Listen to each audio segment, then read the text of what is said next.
Now we have some changes in surface detail, right? Ours is still a little more exaggerated. You can see we've got this stuff going in, things like that.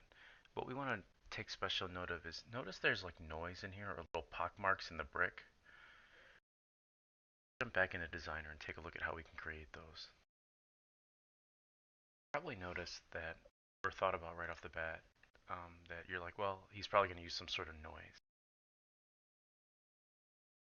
So if we look, you'll notice there's scratches, and then there's this in here which is BNW spots. I'm gonna hold Shift and select all three. So actually Control click.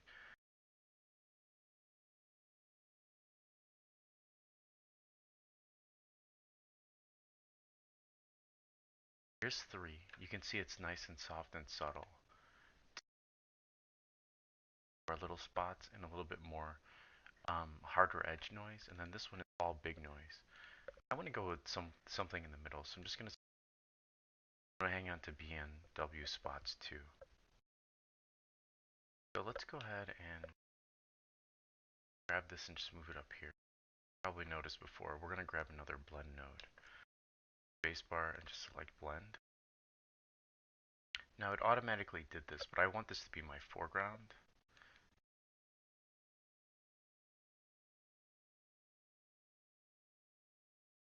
And I want this blend node coming out of here, background, because think about it this way, we're blending our foreground on top of our background.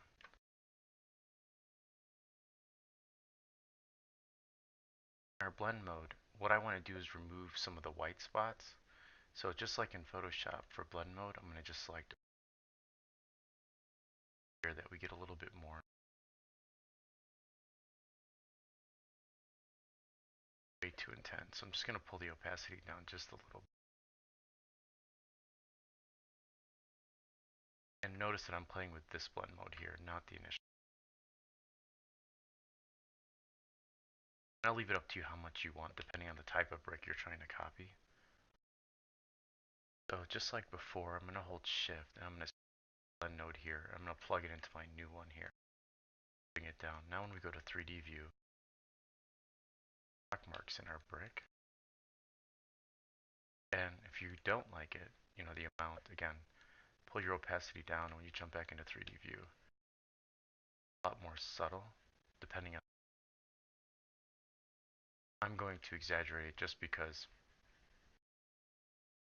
I kind of, again, I'm just sort of looking for an even medium, and I want to show you the extent of the effect. Something else, I went ahead and reset my UI. One of the other things you probably noticed is we have it all at the highest point. And the reason why is we haven't adjusted any of the levels on this. I'm going to click off and just hit spacebar, type in levels. And this will give us a nice graph for controlling the depth across our surface here. So what I'm going to do here is I'm going to control the amount of that noise by connecting it here and then connecting it into our foreground. Now with this, our level swatch, it updates in real time how much or how far we want it to go in. If I flip these, you can have some really degraded brick.